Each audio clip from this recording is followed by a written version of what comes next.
दिल्ली के मुख्यमंत्री अरविंद केजरीवाल को शराब घोटाला मामले में सीबीआई की तरफ से दर्ज मुकदमे में जमानत मिल गई है। उन्हें प्रवर्तन निदेशालय ईडी के मुकदमे में पहले से ही अंतरिम जमानत मिली हुई है। केजरीवाल को जमानत तो मिल गई, लेकिन फैसला करते वक्त दो जजेस जस्टिस सूर्यकांत और जस्टिस उज्जवल भुइयां की राय आपस में मेल नहीं खाई।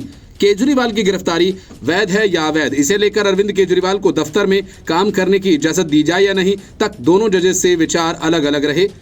केजरीवाल की गिरफ्तारी वैध है या अवैध से लेकर केजरीवाल के दफ्तर में काम करने की इजाजत दी जाए या नहीं तक दोनों जजेस के विचार अलग अलग रहे। एक ने केजरीवाल की गिरफ्तारी को सही करार दिया तो दूसरे ने गिरफ्तारी पर सवाल उठाए। एक ने केजरीवाल के सीएम के तौर पर काम करने पर रोक लगा दी तो दूसरा ये चाहता रहा कि केजरीवाल खुलकर काम करने की आजादी ले सके।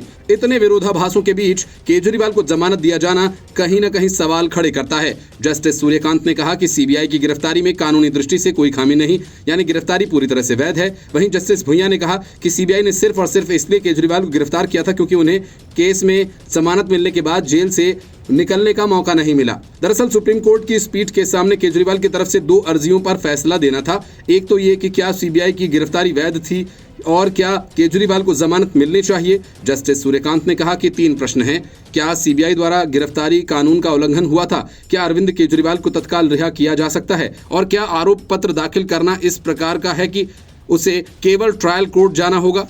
जांच के उद्देश्य से किसी ऐसे व्यक्ति को गिरफ्तार करने में कोई बाधा नहीं है जो पहले से ही किसी अन्य मामले में हिरासत में है। सीबीआई ने अपने आवेदन में उल्लेख किया कि गिरफ्तारी क्यों आवश्यक थी, क्योंकि न्यायिक आदेश था, इसलिए धारा 41A का कोई उल्लंघन नहीं हुआ। इसलिए इस बात में कोई वजन नहीं है कि धारा 41A का अनुपालन नहीं किया गया। जब मजिस्ट्रेट ने वारंट जारी किया तो आईओ को इसके लिए कोई कारण बताने से छूट है। हमने माना कि अपीलकर्ता की गिरफ्तारी में किसी प्रकार का उल्लंघन नहीं हुआ, इसलिए गिरफ्तारी वैध है। जस्टिस सूर्यकांत ने कहा कि विकसित समाज के लिए जमानत को लेकर एक विकसित न्याय शास्त्र जरूरी है। मुकदमे के दौरान अभियुक्तों को लंबे समय तक जेल में रखना उचित नहीं ठहराया जा सकता। इस न्यायालय के निर्णयों में ये माना गया कि अगस्त 2022 को एफआईआर दर्ज की गई और 4 आरोप पत्र दाखिल किए गए। ट्रायल कोर्ट ने संज्ञान लिया और 17 अभियुक्तों की जांच की जानी है। निकट भविष्य में ट्रायल पूरा होने की संभावना नहीं है। केजरीवाल जमानत देने के लिए 3 शर्तों को पूरा करते हैं, इस कारण हम जमानत का आदेश देते हैं। लेकिन जस्टिस उज्जवल भुइयां ने कहा सीबीआई द्वारा गिरफ्तारी से जवाब से ज्यादा सवाल उठते हैं। केजरीवाल से मार्च 2023 में पूछताछ की गई थी, तब सीबीआई ने उन्हें गिरफ्तार करने की जरूरत महसूस नहीं की, लेकिन ईडी द्वारा गिरफ्तारी पर रोक लगाने के बाद सीबीआई सक्रिय हो गई और उसने केजरीवाल की हिरासत की मांग की।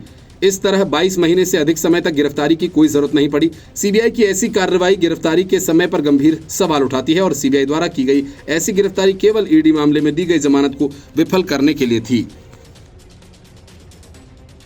Bureau report, news of India.